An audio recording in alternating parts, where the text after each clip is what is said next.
రంగారెడ్డి జిల్లా నుంచి లోక్సభ ఎన్నికల శంఖారావం పూరించబోతోంది తెలంగాణ కాంగ్రెస్. తుక్కుగూడలో ఇవాళ నిర్వహిస్తున్న భారీ బహిరంగ సభలో ఏఐసీసీ చీఫ్ ఖర్గేతో పాటుగా కాంగ్రెస్ అగ్రనేతలంతా హాజరు కాబోతున్నారు. ఆపరేషన్ ఆకర్ష్ తో స్పీడ్ మీదున్న టీ కాంగ్రెస్ లోక్సభ ఎన్నికలకు మరింత జోరుగా సన్నద్దమవుతోంది. తుక్కుగూడను సెంటిమెంట్ గా భావిస్తోంది. అసెంబ్లీ ఎన్నికల సమయంలో ఇక్కడి నుంచే ప్రచారాన్ని మొదలుపెట్టి ఘన విజయాన్ని సాధించింది కాంగ్రెస్. ఇప్పుడు అదే వేదిక నుంచి తెలంగాణ కాంగ్రెస్ ఎన్నికల యుద్ధానికి రెడీ అవుతోంది. ఏఐసీసీ చీఫ్ ఖర్గేతో పాటుగా రాహుల్ గాంధీ, ప్రియాంక గాంధీ హాజరవుతూ ఉండడంతో తుక్కుగూడ సభపై స్పెషల్ ఫోకస్ పెట్టారు. 10 లక్షల మందిని తరలించడానికి ప్రణాళికలు రచించింది టీ కాంగ్రెస్. తెలంగాణ వ్యాప్తంగా అన్ని గ్రామాలు, పట్టణాలు, నగరాల నుంచి ప్రజల్ని పెద్ద ఎత్తున తరలించడానికి ఏర్పాట్లు చేశారు. దేశం మొత్తం చర్చించుకునే విధంగా తుక్కుగూడ సభ ఉంటుందన్నారు ఎమ్మెల్సీ మహేష్ కుమార్ గౌడ్. హిందీతో పాటు తెలుగులో కూడా మేనిఫెస్టో రిలీజ్ చేయబోతున్నామని తెలిపారు. ప్రధాన వేదిక రెండు వైపులా వేదికలు ఏర్పాటు చేశామని, 200 మీటర్ల ర్యాంప్ ఉందని అన్నారు మహేష్. కేసీఆర్ పై మంత్రి ఉత్తమ్ కుమార్ రెడ్డి విరుచుకుపడ్డారు. కమిషన్ల కక్కుర్తి కోసం కాళేశ్వరం ప్రాజెక్టు కట్టాడని, 80,000 కోట్లకు అనుమతిస్తే 94,000 కోట్లు ఖర్చు పెట్టాడని అన్నారు. డిజైన్ లోపం వల్లే కుంగిపోయిందని అన్ని దర్యాప్తు సంస్థలు రిపోర్ట్ ఇచ్చాయని చెప్పారు ఉత్తమ్. 104 మంది ఎమ్మెల్యేల నుండి 39కి బీఆర్ఎస్ పడిపోయిందన్నారు. అందులో 20 నుండి 25 మంది కాంగ్రెస్ లో చేరడానికి సిద్ధంగా ఉన్నారన్నారు. కేసీఆర్ కి తెలివి తక్కువ, పొగరెక్కువ అన్నారు. కేసీఆర్ దొంగ మాటల్ని నమ్మొద్దన్నారు ఉత్తమ్. ఉమ్మడి నెల్లూరు జిల్లాలో సీఎం జగన్ పర్యటన కొనసాగుతుంది. 9వ రోజు సీఎం జగన్ బస్సు యాత్ర చింతారెడ్డిపాలెం నుంచి ప్రారంభమై కొవ్వూరు క్రాస్, గౌరవరం మీదుగా సాగుతుంది. భోజన విరామం అనంతరం మధ్యాహ్నం 3 గంటలకు కావలిలో జరిగే బహిరంగ సభలో ప్రసంగిస్తారు సీఎం జగన్. అనంతరం ఏలూరుపాడు, ఉలవపాడు, సింగరాయకొండ, ఓగూరు, కందుకూరు, పొన్నలూరు, వెంకుపాలెంలో యాత్ర కొనసాగుతుంది. రాత్రి జవ్వికుంట క్రాస్ దగ్గరే సీఎం జగన్ బస చేస్తారు. నెల్లూరు జిల్లాపై ప్రత్యేక దృష్టి పెట్టారు సీఎం జగన్. నెల్లూరు జిల్లా నేతలతో సీఎం జగన్ సమావేశమై ఎన్నికల్లో అనుసరించాల్సిన వ్యూహంపై మాట్లాడారు. కొవ్వూరు, నెల్లూరు రూరల్, ఆత్మకూరుతో పాటుగా నెల్లూరు ఎంపీ సీట్ గెలుచుకోవడంపై ప్రత్యేక దృష్టి పెట్టారు సీఎం జగన్. కాంగ్రెస్ మేనిఫెస్టో పేరుతో మరోసారి మోసం చేయాలని చూస్తోందన్నారు జగదీష్ రెడ్డి. కాంగ్రెస్ మేనిఫెస్టోని ప్రజలు నమ్మే పరిస్థితుల్లో లేరు అన్నారు. కాంగ్రెస్ ఆచరణ సాధ్యం కాని హామీలిస్తోందని, ఆ పార్టీకి ఇవే చివరి ఎన్నికలని అన్నారు. కోమటిరెడ్డి బ్రదర్స్ కి నిజం చెప్పే అలవాటు లేదన్నారు. ఎంపీ ఎన్నికల్లో 16 స్థానాలు గెలుస్తామన్న ధీమా వ్యక్తం చేశారు జగదీష్ రెడ్డి. కాంగ్రెస్ లో చేరారు పూతలపట్టు ఎమ్మెల్యే ఎంఎస్ బాబు. వైసీపీ ఎమ్మెల్యే ఎంఎస్ బాబుకు కండువా కప్పి పార్టీలోకి ఆహ్వానించారు పీసీసీ చీఫ్ వైఎస్ షర్మిల. వచ్చే ఎన్నికల్లో తిరిగి ఎమ్మెల్యేగా గెలిచి రావాలని బాబుకు సూచించారు షర్మిల. జగిత్యాలలో ఎమ్మెల్యే సంజయ్ కుమార్ ని పరామర్శించారు మాజీ మంత్రి కేటీఆర్. ఇటీవలే ఎమ్మెల్యే సంజయ్ కుమార్ తండ్రి మృతి చెందగా ఆయన కుటుంబ సభ్యుల వద్దకు వెళ్లారు కేటీఆర్. సంజయ్ తండ్రి హనుమంతరావు చిత్రపటానికి పూలమాల వేసి నివాళులర్పించిన ఆయన సేవల్ని గుర్తు చేసుకున్నారు కేటీఆర్. కోనసీమ జిల్లా కొత్తపేట నియోజకవర్గ కూటమి అభ్యర్థి బండారు సత్యానందరావు మీడియాతో మాట్లాడారు. కొత్తపేటలో వైసీపీ నాయకుల చర్యలు గంజాయిని ప్రోత్సహించే విధంగా ఉన్నాయన్నారు. 3,000 కేజీల గంజాయి రావులపాలెం పోలీస్ స్టేషన్లో మగ్గిపోతుంటే వైసీపీ ప్రభుత్వం వైఫల్యం కాదా అంటూ ప్రశ్నించారు బండారు. చంద్రబాబు మాటల్ని వక్రీకరించి పట్టణం బంద్ చేయడం సిగ్గుచేటన్నారు సత్యానందరావు. హైదరాబాద్ రాష్ట్ర కార్యాలయంలో బీజేపీ ఆవిర్భావ దినోత్సవం ఘనంగా జరిగింది. ఈ సందర్భంగా పార్టీ పతాకాన్ని ఆవిష్కరించి మాట్లాడారు కిషన్ రెడ్డి. బీజేపీ నేతలు లక్ష్మణ్, విజయ రామారావు తదితరులు ఈ ఉత్సవంలో పాల్గొన్నారు. పార్లమెంట్ ఎన్నికల్లో బీజేపీ మెజారిటీ స్థానాల్లో గెలిచేలా క్యాడర్ జాగ్రత్తలు తీసుకోవాలన్నారు కిషన్ రెడ్డి. విజయవాడలోని బీజేపీ రాష్ట్ర కార్యాలయంలో ఆ పార్టీ ఆవిర్భావ దినోత్సవం జరిగింది. పార్టీ పతాకాన్ని ఆవిష్కరించారు బీజేపీ రాష్ట్ర సంఘటన ప్రధాన కార్యదర్శి మధుకర్, ఉపాధ్యక్షుడు వేచుకూరి సూర్యనారాయణరాజు. 44 ఏళ్లుగా సేవలందిస్తున్న బీజేపీ మరోసారి గెలిచి దేశాన్ని అభివృద్ధి పథంలో నిలబెడుతుందన్నారు నేతలు. సంక్షేమం పేరుతో దోచుకోవడం, దాచుకోవడం తప్ప వైసీపీ ఏం చేయలేదన్నారు యామిని శర్మ. బీజేపీ ఆవిర్భావ దినోత్సవం సందర్భంగా బల ప్రదర్శన చేశారు ఏపీ రాష్ట్ర ప్రధాన కార్యదర్శి గారపాటి సీతారామాంజనేయ చౌదరి. పోలవరం నుంచి కైకలూరు వరకు ఏలూరు పార్లమెంట్లోని పలు నియోజకవర్గాల్ని కలుపుతూ ర్యాలీ చేశారు. ఏలూరు పార్లమెంట్ సీట్ని ఆశించారు గారపాటి. సీటు దక్కకపోవడంతో వేచి చూసే ధోరణిలో ఉన్నారు. 2 రోజుల్లో స్వతంత్ర అభ్యర్థిగా బరిలోకి దిగడానికి రంగం సిద్ధం చేసుకుంటున్నారు గారపాటి. నిర్మల్ నియోజకవర్గంలో బీఆర్ఎస్ పార్టీకి మరో ఎదురు దెబ్బ. ఇప్పటికే ఆ పార్టీకి చెందిన ప్రజాప్రతినిధులు, సీనియర్ నేతలు కాంగ్రెస్ లో చేరారు. తాజాగా మహాలక్ష్మి ఆలయ కమిటీ చైర్మన్ కొడకల గంగాధర్, దేవరకోట దేవస్థానం డైరెక్టర్ చిలువేరి గంగాధర్ తో పాటుగా మరో 50 మందికి పైగా కార్యకర్తలు కాంగ్రెస్ లో చేరారు. డీసీసీ అధ్యక్షుడు శ్రీహరిరావు తన క్యాంప్ కార్యాలయంలో వీరందరికీ పార్టీ కండువాలు కప్పి సాదరంగా పార్టీలోకి ఆహ్వానించారు. నేతలంతా బేషరతుగా కాంగ్రెస్ పార్టీలో చేరడం హర్షణీయమన్నారు. ఏపీలో ప్రజలు ఆకాంక్షించిన అభివృద్ధి జరగలేదు అన్నారు రాష్ట్ర బీజేపీ అధ్యక్షురాలు పురంధేశ్వరి. ఇళ్ల స్థలాల పేరుతో 100 కోట్లు దోచేశారని చెప్పారు. కేంద్ర ప్రభుత్వం 23 లక్షల ఇళ్లు మంజూరు చేస్తే కేవలం 3 లక్షల ఇళ్లు మాత్రమే నిర్మించారని చెప్పారు. అబద్ధపు వాగ్దానాలతో మోసం చేసే ప్రయత్నం చేస్తున్నారని విమర్శించారు.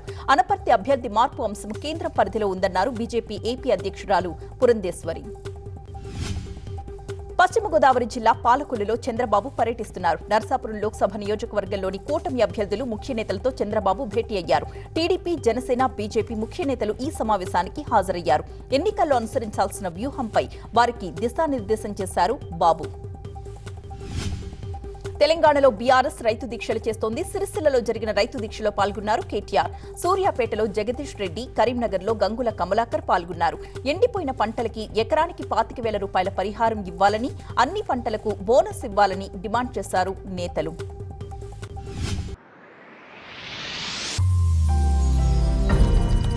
I don't think that ChatGPT is the slightest threat to stylish writing. Many of these technologies gave human beings the power of God. Are we ready to be God? You can't get away from the humanity in the artificial. It's not that artificial after all. A computer program has no mind to speak of. The element of human personality is missing. I'll become a carpenter, maybe. At this point, I have no fear of being overtaken by AI in writing creative fiction. That it cannot be at the moment.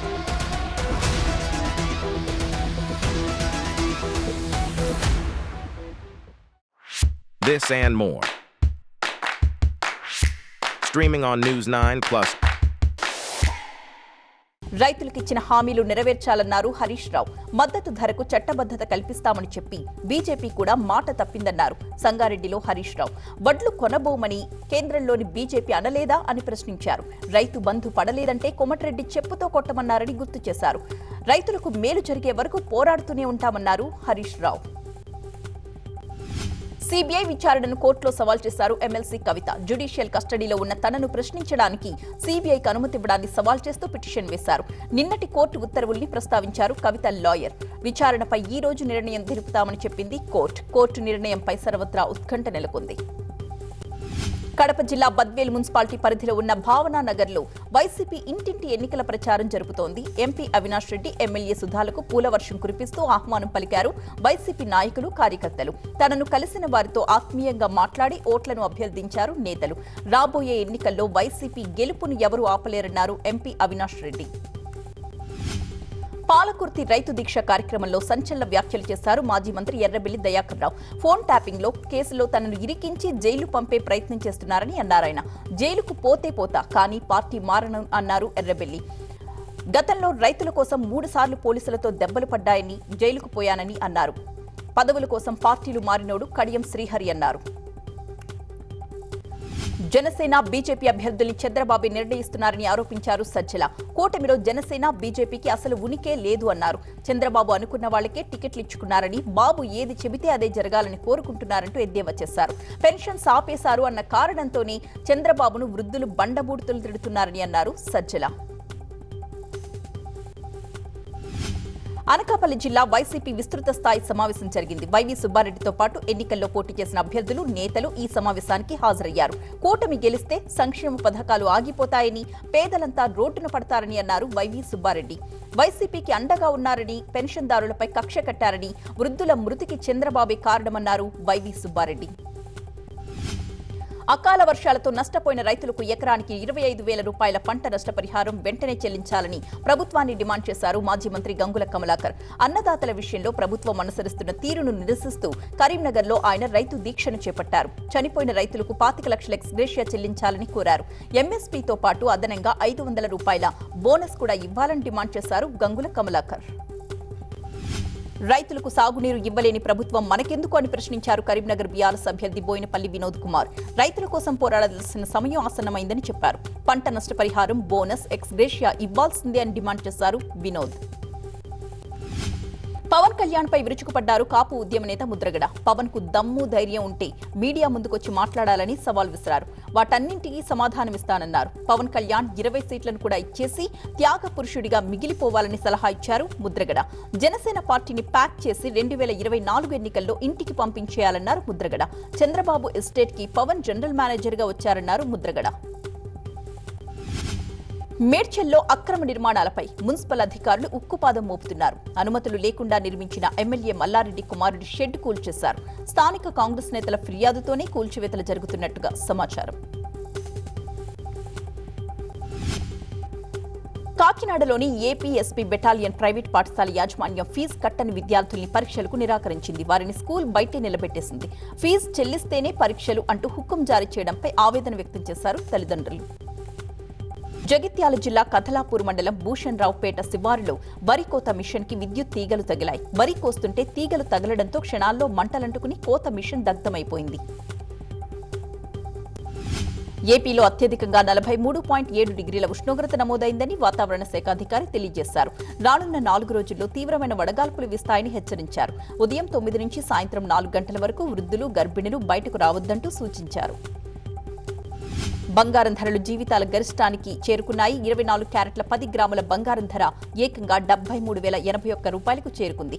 Kilo వెండి ధర 82,975 రూపాయలు పలుకుతోంది. ఆదిలాబాద్ లో BJP ఆవిర్భావ దినోత్సవాన్ని ఘనంగా జరిపారు. MLA Payal Shankar ఆధ్వర్యంలో బీజేపీ వ్యవస్థాపకుల చిత్రపటాలకు పూలమాలలు వేసి నివాళులర్పించారు. అనంతరం బీజేపీ జెండా ఆవిష్కరించారు. తమిళనాడు హోసూరులో 30 కిలోల బంగారాన్ని పట్టుకున్నారు పోలీసులు. బంగారం తరలించిన 3 అదుపులోకి తీసుకుని విచారిస్తున్నారు. సీజ్ చేసిన పసిడి విలువ 20 కోట్లకు పైగా ఉంటుంది. పార్లమెంట్ ఎన్నికల ప్రచారంలో దూసుకుపోతున్నారు ప్రధాని మోదీ. దేశంలోని అత్యధిక స్థానాలున్న ఉత్తరప్రదేశ్ షహర్నాపూర్లో పర్యటించారు. యోగి ఆధ్వర్యంలో ఏర్పాటు చేసిన భారీ బహిరంగ సభలో ప్రసంగించారు.